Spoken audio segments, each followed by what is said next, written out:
नमस्कार, news India देख रहे हैं आप और आपके साथ मैं हूं सुरभि तिवारी। राजधानी एक्सप्रेस में सबसे पहले खबर आपको उत्तराखंड से जुड़ी हुई बताते हैं, जहां उत्तराखंड में पहली ई विधानसभा सत्र का आगाज आज से हुआ है। राज्यपाल के अभिभाषण के साथ ही सेशन की शुरुआत हुई और 20 फरवरी को पेश होगा बजट।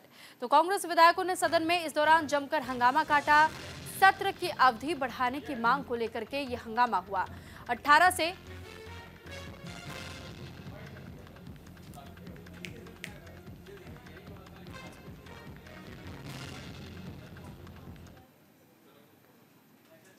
तो फिलहाल आपकी जानकारी के लिए बता दें कि कांग्रेस विधायकों ने सदन में जब हंगामा किया था तो इस दौरान सत्र की अवधि बढ़ाने की मांग को लेकर हंगामा भी हुआ।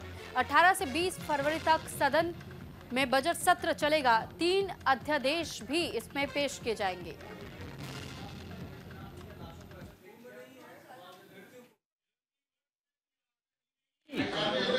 पूर्ण विश्वास है कि आप हम आगामी वर्ष में विकास की नई ऊंचाइयों को प्राप्त करेंगे तथा प्रत्येक क्षेत्र में नए आयाम स्थापित कर सकेंगे। हमारा युवा प्रदेश आप सभी के सहयोग से समृद्ध उत्तराखंड एवं सशक्त उत्तराखंड की ओर तेजी से अग्रसर है। देवभूमि उत्तराखंड ने वित्तीय वर्ष 2024-25 में विभिन्न क्षेत्रों में कई महत्वपूर्ण उपलब्धियां अर्जित की हैं। इन उपलब्धियों के प्रतिफल स्वरूप हमारा प्रदेश सशक्त उत्तराखंड के लक्ष्य को प्राप्त कर रहा है। तो उत्तराखंड में जो बजट सत्र की शुरुआत हुई है, उत्तराखंड में दरअसल बजट सत्र की शुरुआत में राज्यपाल के अभिभाषण के साथ हुआ है और अभिभाषण से सत्र की जैसे ही शुरुआत हुई और कल का दिन यानी 20 फरवरी का दिन तय किया गया है जब धन्यवाद प्रस्ताव होगा और इस पर चर्चा होगी। 21 फरवरी को बजट पर चर्चा की जाएगी और 22 और 23 फरवरी को अवकाश रहेगा। तो 24 फरवरी को बजट पारित किया जाएगा। बजट सत्र में कई विधेयक भी पेश किए जाएंगे और भू कानून समेत कई अहम मुद्दों पर भी इस दौरान चर्चा की जाएगी। तो फिलहाल उत्तराखंड बजट सत्र को लेकर के बहुत कुछ इस बार खास होने की उम्मीदें जरूर बनी हुई है। इस पे ज्यादा जानकारी के साथ अनुज अवस्थी हमारे साथ देहरादून से जुड़ चुके हैं। अनुज, आपसे जानकारी चाहेंगे बजट सत्र को लेकर। इस बार कितनी उम्मीद उत्तराखंड वासियों को इस बजट से, क्या कुछ खास हो सकता है इसमें? बिल्कुल, बजट सत्र की शुरुआत हो चुकी है। राजधानी देहरादून के विधानसभा में आज सबसे पहले अभिभाषण हुआ राज्यपाल का।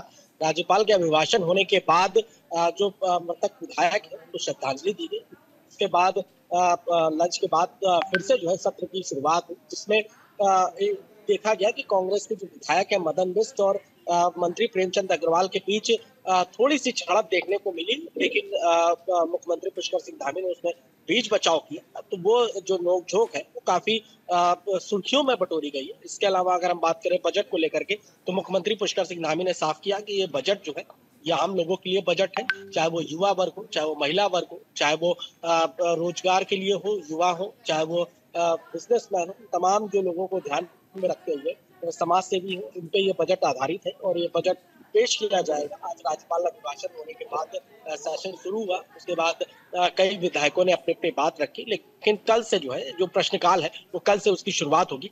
हालांकि चूंकि कई जगह हंगामे जरूर चल रहे हैं, कांग्रेस के विधायकों ने भी हंगामा किया। इसके अलावा जो उत्तराखंड के राष्ट्रीय लोकदल है उन्होंने हंगामा किया, जनशक्ति पार्टी उन्होंने भी हंगामा किया कि भू कानून को लेकर के हो, चाहे वो मूल निवास को लेकर के हो, यूसीसी में जो दिक्कतें आ रही हैं उनको लेकर के हो, तमाम चीजों को लेकर के बाहर हंगामा किया गया। लेकिन फिलहाल सुरक्षा व्यवस्था चाक चौबंद कर रखी गई है।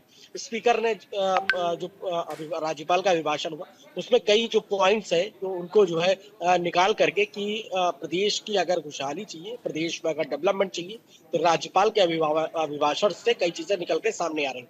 इसके अलावा अगर हम बात करें, चूंकि चैंपियन और विधायक उमेश कुमार विवाद भी काफी सुर्खियों में रहा सदन में, तो लगभग सत्र जो है कल के लिए सत्रावसान हो गया है।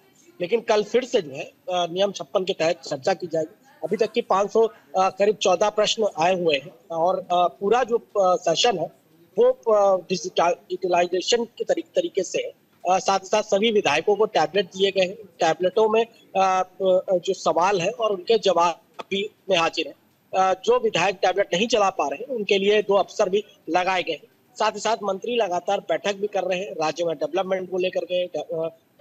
यूसीसी किस प्रकार से लागू हुआ उस पे चूंकि ऑनलाइन नहीं चल पा रहा है, इसको लेकर के विपक्ष जरूर हंगामा कर रहा है, लेकिन फिलहाल बजट सत्र कल तक की जो है स्थगित कर दिया गया।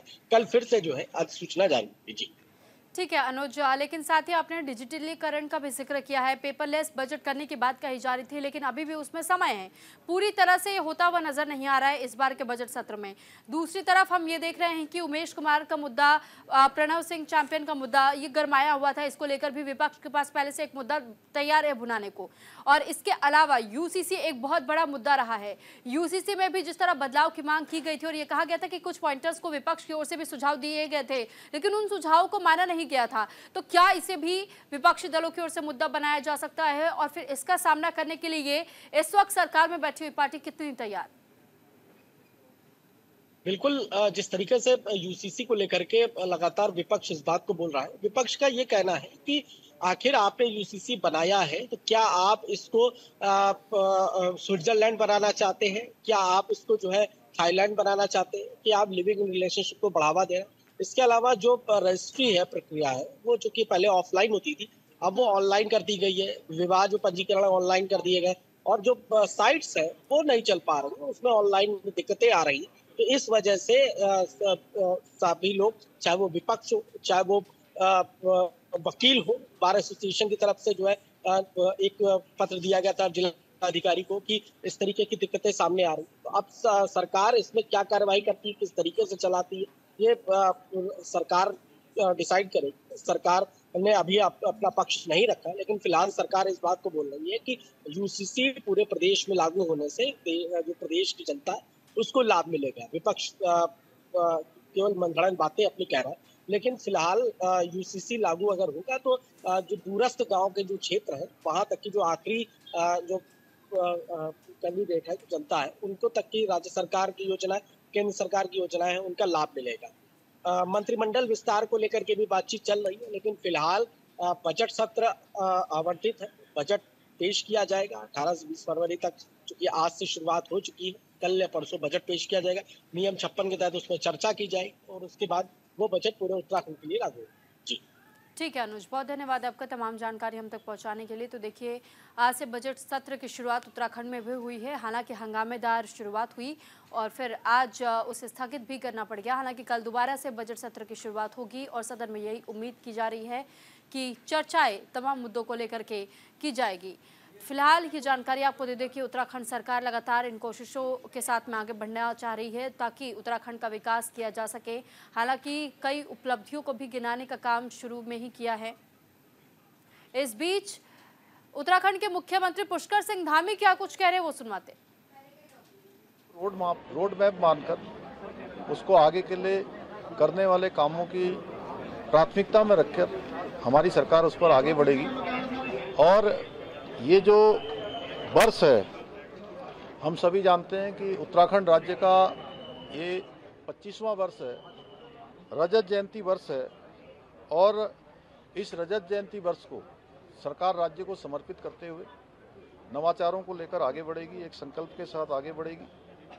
और जो हमारी विकास यात्रा है, इस विकास यात्रा को अनवरत रूप से चलाने के लिए इस बजट में प्रावधान किया जाएगा।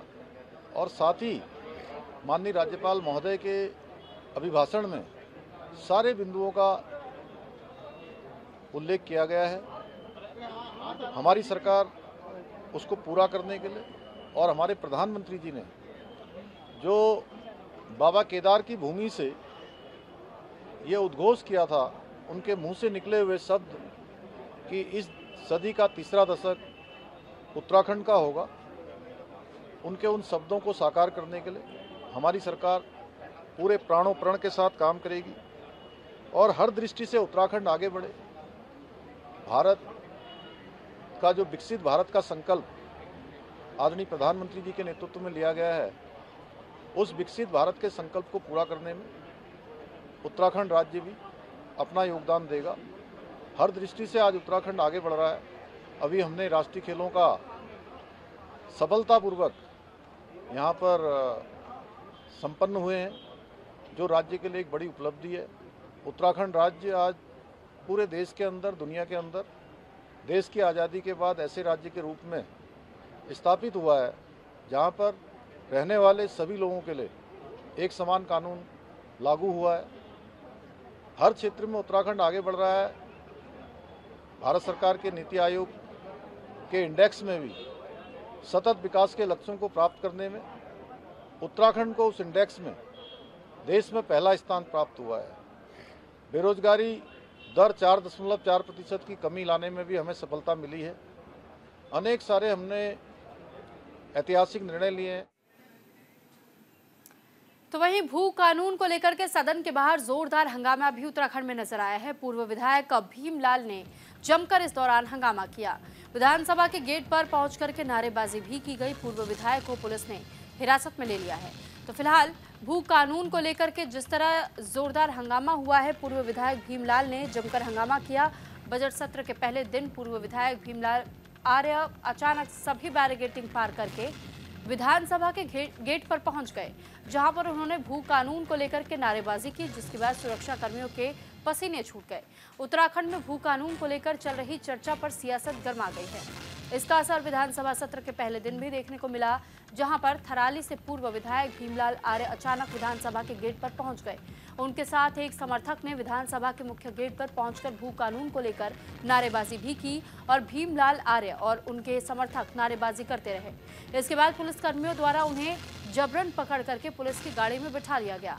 विधायक भीमलाल सहित अन्य लोगों को पुलिस ने इस वक्त हिरासत में ले लिया है। तो वहीं उत्तराखंड में विधानसभा से जुड़ी एक और खबर आपको बता दें। विधानसभा में नवनिर्मित भवन का उद्घाटन सीएम धामी ने किया है। भवन का उद्घाटन विधानसभा को पेपरलेस करने की कोशिश के तहत किया गया। सत्र से पहले पेपरलेस से जुड़े सिस्टम की शुरुआत भी हुई। उत्तराखंड के मुख्यमंत्री पुष्कर सिंह धामी और उत्तराखंड विधानसभा अध्यक्ष ऋतु खंडूरी भूषण ने नवनिर्मित बहुउद्देशीय भवन का उद्घाटन किया। विधानसभा के मुख्य प्रवेश द्वार पर राष्ट्रीय चिन्ह अशोक स्तंभ स्थापित किया गया है और उत्तराखंड राज्य आंदोलन के शहीद आंदोलनकारी की स्मृति में शहीद गैलरी का निर्माण भी किया गया है। विधानसभा में राज्य के राजकीय चिन्ह भी स्थापित किए गए हैं और विधानसभा सदस्यों की बैठक के लिए एक्सटेंशन रूम का निर्माण किया गया। विधानसभा को पूरी तरह से पेपरलेस करने का भी प्रयास किया जा रहा है। इसके लिए तमाम उपकरण विधानसभा में लगाए गए हैं और हालांकि अभी विधानसभा सत्र पूरी तरह से पेपरलेस नहीं हो पाएगा, लेकिन आने वाले दिनों में इसे पूरी तरह से पेपरलेस करने की कोशिश भी हो रही है। इसके लिए आज सुबह पेपरलेस से जुड़े हुए सिस्टम की शुरुआत की गई।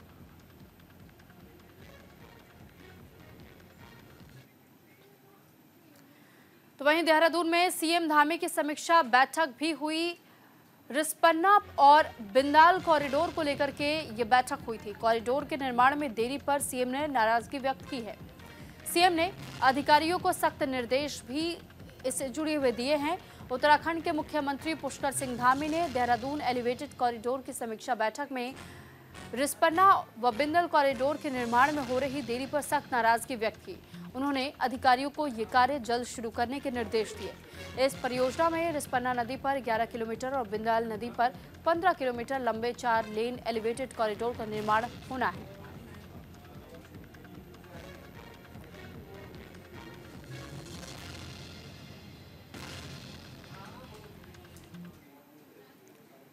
हल्द्वानी में एक्शन में मेयर गजराज बिष्ट। अतिक्रमण के खिलाफ मेयर का एक्शन। गजराज बिष्ट जेसीबी लेकर के पहुंचे तो बनभूलपुर में अवैध निर्माण को ध्वस्त भी किया गया। मेयर ने अधिकारियों को इस दौरान दिशा निर्देश जारी किए। अतिक्रमण को बर्दाश्त नहीं किया जाएगा, ये कहना था। नैनीताल जिले के हल्द्वानी नगर निगम के नवनिर्वाचित मेयर गजराज सिंह बिष्ट ने पद संभालना के साथ ही एक्शन की शुरुआत भी कर दी है। गजराज बिष्ट ने सबसे पहले अतिक्रमण के खिलाफ अधिकारियों को कार्रवाई के निर्देश जारी किए और इसके बाद सोमवार 17 फरवरी को बनभूलपुरा क्षेत्र में अतिक्रमण के खिलाफ मेयर ने खुद जिला और पुलिस प्रशासन के साथ मिलकर बड़ी कार्रवाई को अंजाम दिया। बनभूलपुरा क्षेत्र में अतिक्रमण को लेकर के हल्द्वानी नगर निगम ने बड़ी कार्रवाई की। निगम के मेयर गजराज बिष्ट जिला और पुलिस प्रशासन के साथ सड़क पर उतरे और अतिक्रमण ध्वस्तीकरण की कार्रवाई की। उन्होंने सबसे पहले बनभूलपुरा के लाइन नंबर 8 से एक्शन शुरू किया, जहां निगम की टीम के साथ जेसीबी लेकर के खुद वो अतिक्रमण हटाने के लिए पहुंच गए। उन्होंने सड़क के दोनों ओर फुटपाथ पर किए गए पक्के अतिक्रमण को ध्वस्त करवाया और इस दौरान हल्द्वानी मेयर गजराज सिंह बिष्ट मौके पर रहे, जहां उन्होंने अधिकारियों को निर्देश दिया कि किसी भी अतिक्रमण को बर्दाश्त नहीं किया जाएगा।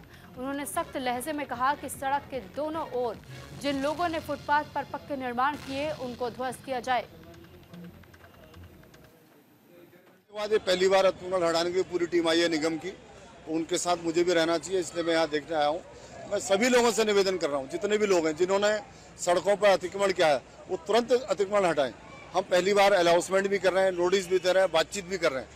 पूर्व मेयर ने भी इस बात को कहा था कि भी रोडों से अतिक्रमण हटा दें।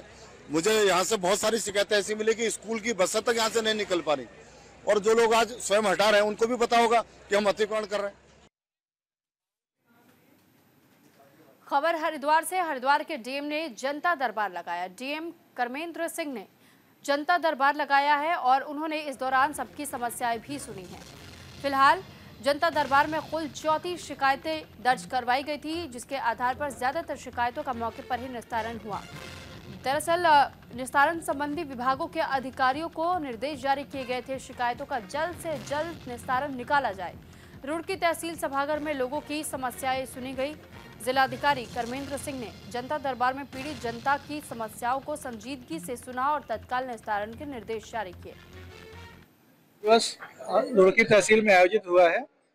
सभी जिला स्तरीय अधिकारी यहाँ उपस्थित थे और इसमें कुल 34 शिकायतें आज प्राप्त हुई हैं, जिसमें से कतिपय शिकायतों पर तत्काल मौके पर भेजा गया है समाधान के लिए, और कतिपय शिकायतों के लिए लोगों को निर्देशित किया गया विभागों को कि तत्काल उनकी शिकायत का समाधान करके यहाँ पर भेजें। इसके अलावा 4 शिकायतें पुरानी तहसील दिवसों की पेंडिंग थी, उनके बारे में व्यक्ति करके चर्चा हुई है और निर्देश दिए गए हैं कि उनको 3-4 दिन के अंदर समाधान करके यहाँ पर भेज दें। रुड़की में नवनियुक्त पार्षद की सरेआम गुंडागर्दी का वीडियो तेजी से वायरल हो रहा है। वायरल हो रहे वीडियो का पुलिस ने संज्ञान लिया। वीडियो में बीजेपी पार्षद अनुराग त्यागी एक कार सवार युवक के साथ मारपीट करते हुए नजर आए। इस मामले में एसपी देहात शेखर चंद्र सुयाल ने बताया कि पुलिस वीडियो की जांच कर रही है। अगर कोई तहरीर मिलती है तो आगे की कानूनी कार्रवाई भी की जाएगी। वायरल वीडियो में साफ तौर पर देखा जा सकता है कि एक व्यक्ति कार के अंदर है, जबकि पार्षद अनुराग त्यागी उसके साथ हाथापाई कर रहे हैं। इस मुद्दे पर पार्षद ने सफाई देते हुए कहा है कि घटना 13 तारीख की है। उन्होंने आरोप ये भी लगाया कि कार चालक नशे में था और उनके साथ कहासुनी हो गई थी। पार्षद ने दावा किया कि जब कार चालक ने गाड़ी में रखे डंडे से उन पर हमला करने की कोशिश की तो उन्होंने आत्मरक्षा में उसे रोकने का प्रयास किया।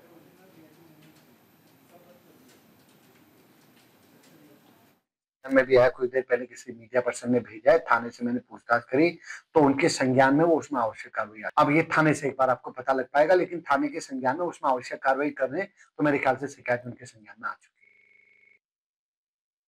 बाद वो गाड़ी वाला पीछे से दोबारा आता है, जिसकी ये वीडियो बेसिकली कैप्चर होती है। तो इस वीडियो में वो पीछे से हमें आके जो है गाली गलौज करता है, थूकता भी हमारे ऊपर है। इतना होने पे मुझे ऐसा लगता है कि ये आदमी जो है ड्रिंक ड्राइव कर रहा है, हो सकता है किसी आगे जाके किसी और यात्री को ना ठोक दे। तो मैं स्कूटी छोड़ के उसको रोकने के लिए जो है दौड़ता हूँ, और दौड़ने में मैं उसकी गाड़ी बंद करता हूँ, और बंद करने जैसे मैं गाड़ी बंद करता हूँ क्योंकि मुझे उससे थाने। इसी के साथ फिलहाल इस बुलेटिन में इतना ही। नमस्कार।